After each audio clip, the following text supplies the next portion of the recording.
नौधा भक्ति की यादगार 9 प्रकार की याद। रामायण में तो बताया है प्रथम भगति संतन कर संगा, दूसरा रत में प्रथम कथा प्रसंगा। ऐसे ऐसे 9 प्रकार की भक्ति बताई हुई। लेकिन बाबा कहते हैं भक्ति मार्ग में तो भक्ति है और ज्ञान मार्ग में है 9 प्रकार का ज्ञान। यज्ञ के आदि में क्या करते थे याद करने के लिए? कुछ करते थे कि नहीं करते थे? हैं? ओम ओम ओम की ध्वनि लगाते थे, समझते थे यही याद है। बाद में लाल लाइट के गोले को याद करना शुरू किया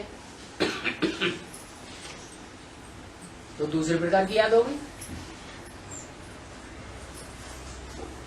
फिर जब ब्रह्मा के मुख से मुरलियां चलने लगी तो मम्मा ने एक और नई बात निकाली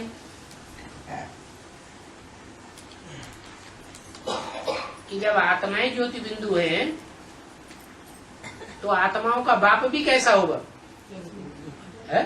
बिंदु होगा या लिंग होगा? चींटी का बाप छोटा ही होगा चींटी जैसा या हाथी जैसा होगा? चींटी जैसा ही होगा। तो मम्मा ने फिर एक नई बात और निकाली कि लिंग जो है वो भगवान का असली रूप नहीं है, वास्तव में बिंदु है। तो बिंदु की याद करना शुरू कर दिया। ब्रह्मा कुमार कुमारी किसको याद करते हैं? बिंदु को याद करते हैं। फिर गीता के भगवान की बात शुरू हुई।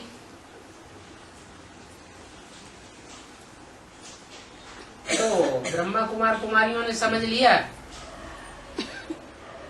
कि भगवान तो गीता ज्ञान सुनाता है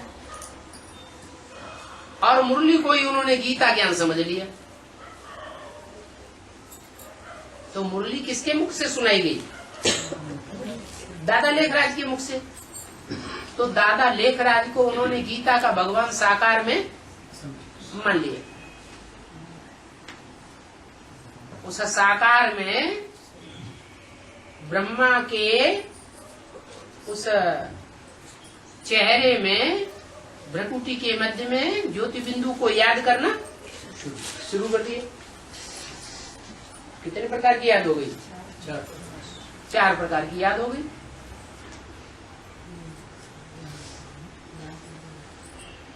अब बाद में पता चला जब एडवांस ज्ञान निकला कि भक्ति मार्ग में जो मनुष्य कहते आए हैं गीता का भगवान कृष्ण, ये शूटिंग कहाँ होती है? ब्राह्मणों की दुनिया में संगम युग में शूटिंग होती है। और शूटिंग करते कौन है? जो कृष्ण उर्फ ब्रह्मा के पुजारी हैं वो ही इस बात की शूटिंग करते हैं कि गीता का साकार भगवान दादा लेखराज ब्रह्मा को मान लेते हैं। बाद में ब्रह्मा ने शरीर छोड़ दिया तो ब्रह्मा द्वारा नई दुनिया स्थापन हुई, गीता के द्वारा तो नई दुनिया बनती है। गीता के द्वारा पुरानी दुनिया का विनाश होता है। सो हुआ ही नहीं तो गीता का भगवान तो फेल हो गए। अब बुद्धि में आता है क्या? क्या आता है बुद्धि में कि गीता का भगवान तो वो होना चाहिए जो मुरली के एक एक पॉइंट को समझा देता है और समझ लेता है। पहले मुरली तो पढ़ते थे, ऐसे ही पढ़ते थे जैसे शास्त्र पढ़ते थे, अर्थ बुद्धि में बैठता ही नहीं था। ऐसे ही मुरली भी पढ़ते रहते हैं, अर्थ कुछ भी बुद्धि में बैठा नहीं।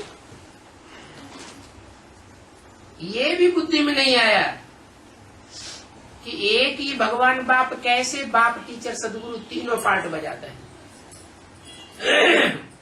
पहले बाप या पहले टीचर?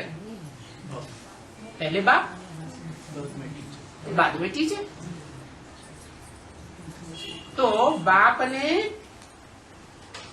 ब्रह्मा के मुख द्वारा गीता ज्ञान तो दिया, लेकिन वो गीता ज्ञान ज्ञानामृत नहीं कहा जा सकता। जिस अमृत को पी करके ब्राह्मण सो देवताएं बन गए, देवत्व प्राप्त किया, अमर बन गए। अमर देवता कब बनते हैं? जब वो ज्ञान अमृत बन जाए। अमृत कहते हैं सार को। जैसे दही है, दूध है, क्या करते हैं जो उसमें से सार निकलता है? मंथन करते हैं। तो शास्त्रों में सागर मंथन का नाम बहुत बाला है।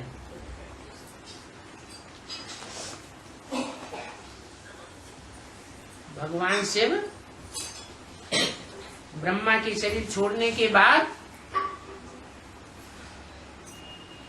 फिर उसी आदि वाले तन में प्रवेश करते हैं जो पहले प्रजापिता का पाठ बजाया था। वही आत्मा दोबारा जन्म लेकर के आती है और उसमें प्रवेश करके टीचर का पाठ बजाते हैं।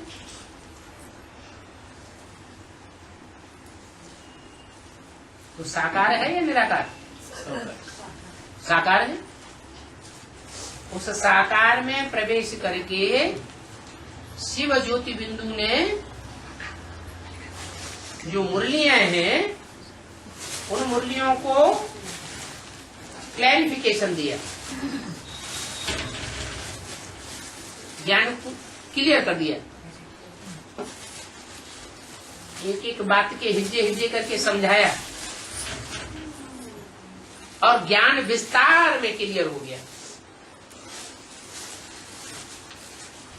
जिन्होंने भी सुना उनका मंथन चल पड़ा और जिन्होंने मंथन किया वो आत्माएं ज्ञान में टिक गई, माना निश्चय बुद्धि हो गई। निश्चय बुद्धि होना माना अमर होना, अनिश्चय बुद्धि माना मृत्यु को पाना। तो ये टीचर का पार्ट हुआ।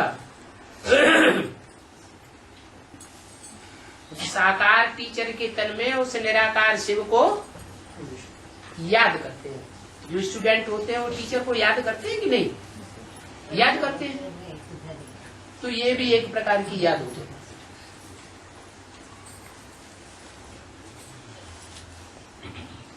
अब बाद में है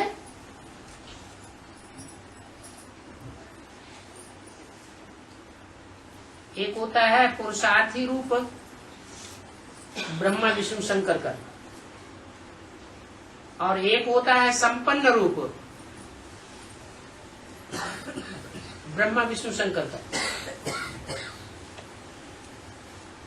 तो जो संपन्न रूप होता है उसकी पूजा होती है शंकर की, या अधूरे रूप की पूजा होती है? संपन्न रूप। मंदिर बनाए जाते हैं, मूर्तियां बनाई जाती हैं, वो कौन सी रूप की पूजा है? संपन्न रूप की पूजा है। वो संपन्न रूप मूर्तियों में, चित्रों में सदैव याद में दिखाया जाता है। निराकारी आकारी स्टेज में दिखाया जाता है या साकार दिखाया जाता है? निराकारी आकारी स्टेज में दिखाया जाता है। जैसे और धर्म पिताएं निराकारी स्टेज में हैं, वैसे ही शंकर को और ही ज्यादा निराकारी स्टेज में दिखाते हैं। तो वो संपन्न रूप है। संपन्न रूप अंत में बनता है या आदि में बनता है? अंत में बनता है। जो अंतिम संपन्न रूप है उसमें शिव त्रिनेत्री के रूप में साक्षात्कार होता रहेगा बच्चों को। जैसे अभी मुरली में बताया कि आदि में साक्षात्कार होते थे तो ब्रह्मा बाबा सामने बैठते थे, जिसको देखते थे वो साक्षात्कार में चला जाता था। सफेद पोष का साक्षात्कार करते थे, फिर कृष्ण बच्चे का साक्षात्कार होता था। आदि में बच्चे का साक्षात्कार होता था कृष्ण का, फिर अंत में किसका साक्षात्कार होगा? बाप का साक्षात्कार होगा। तो वो भी एक प्रकार की याद हो जाएगी।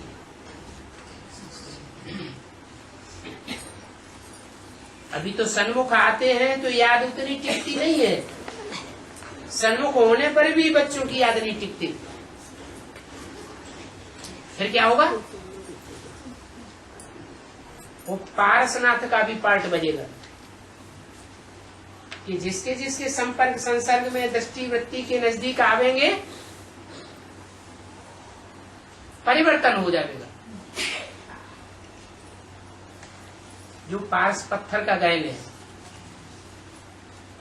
स्पर्श मात्र से, नजदीक आने मात्र से याद ठहर जाएगी।